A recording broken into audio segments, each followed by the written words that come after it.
Hindi ba ito ang sasakyan tumulong kay Voltes 5?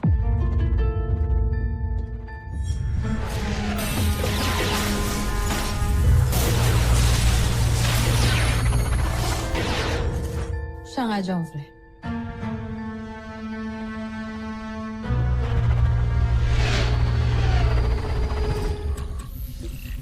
Baron Sanders, nadakip na namin ang pugating si Rodgar. Nandun din ang Voltes 5. Nais mo bang balikan at takpin din namin sila? Doc, hayaan niyo sila.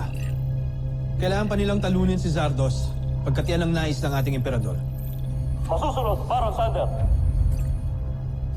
Sa wakas, nasa kamay na natin ang dakilang traidor ng Busan.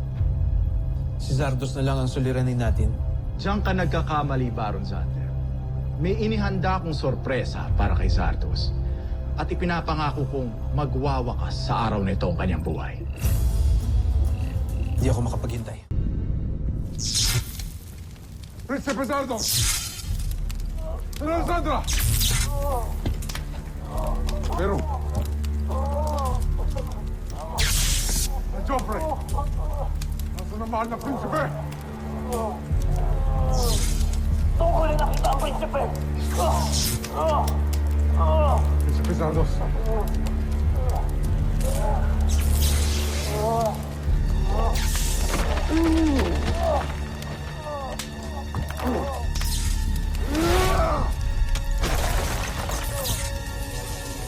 Joffrey. Sibol! Sandra.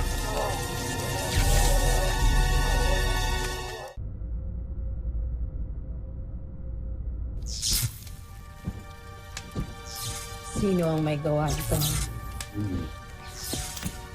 Joffrey. Mabuti at buhay kayo. Nahanap ko na bang pinapahanap ko sa'yo? Umakas na si General Oslap at hindi namin alam kung saan siya nagtungo.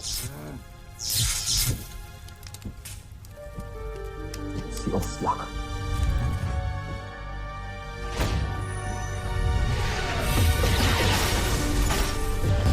Sino tumulong sa kalaban natin?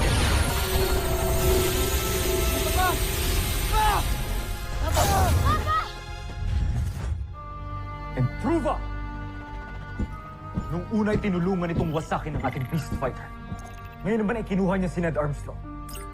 Ibang pakay nitong misteryosong pilotong ito. Sa marahil ang lula ng misteryosong sasakyang panghimpapawid mo. At siya na rin marahil ng may gawa nito. Kancho ay ka.